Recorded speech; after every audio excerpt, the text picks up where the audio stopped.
the teacher-led inquiry is a good way to begin, right? It's a good way to begin a unit, to get to, eventually get to those enduring understandings. This kind of a teacher-led inquiry is going to lead to generating a lot of questions, also tapping into students' prior knowledge, but generating questions that once the students have some of these ideas and have questions now in their mind, things that they want to know more about, then you break down, you can use small group lessons. So she develops, that's the second.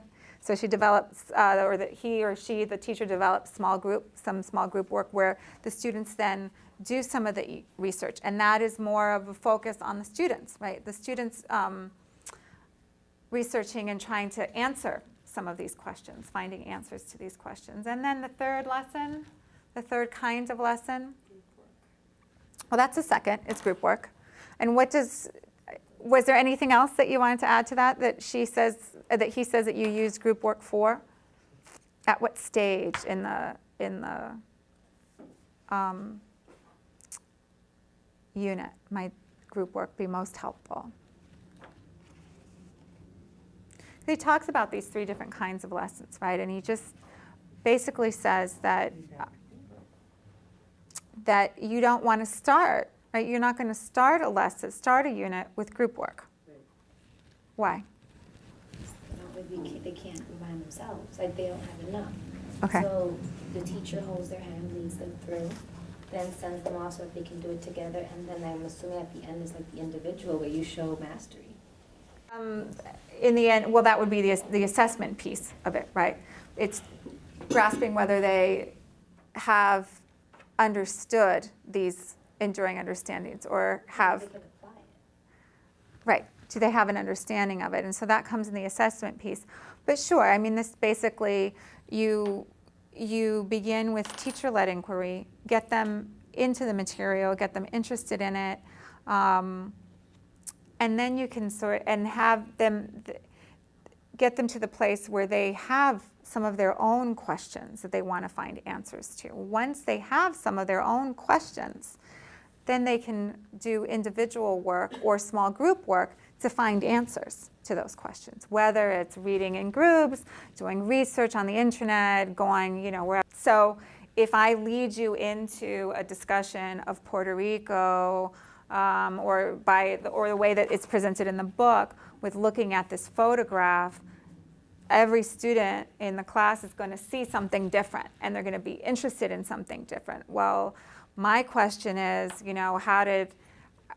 how were those constructed? What were they used for? Well, I'm not really that interested in that. I'm more interested in, what kind of people did they use? How did they get the manpower for that? So at that point, when the students have sort of figured out what they're interested in and have generated some of their own ideas, and they can work in groups. You can divide them up by interests. One of the things that he says, great way for dividing up a class, anyone remember? What are ways for organizing a class? Once you've got this interest, like now they've all have their own interests and they're interested in different things, what do you do? But he does basically say that at that point you can't just let them choose between a million different options, right? You need to narrow. It's important. It's one of the questions, I guess, that I have on here. But it's really important to give students choices, but not an unlimited number of choices, right? So you may begin with the lesson, the large lesson, teacher-led inquiry. You can guess what some of the themes are going to come out of that teacher-led inquiry, right? Because they're just certain things that a photograph or the initial lesson is going to generate. And then you could have it already if you want to do it by disciplines. I think that's a really great idea. You could have 4, right? And so maybe there are 4 choices.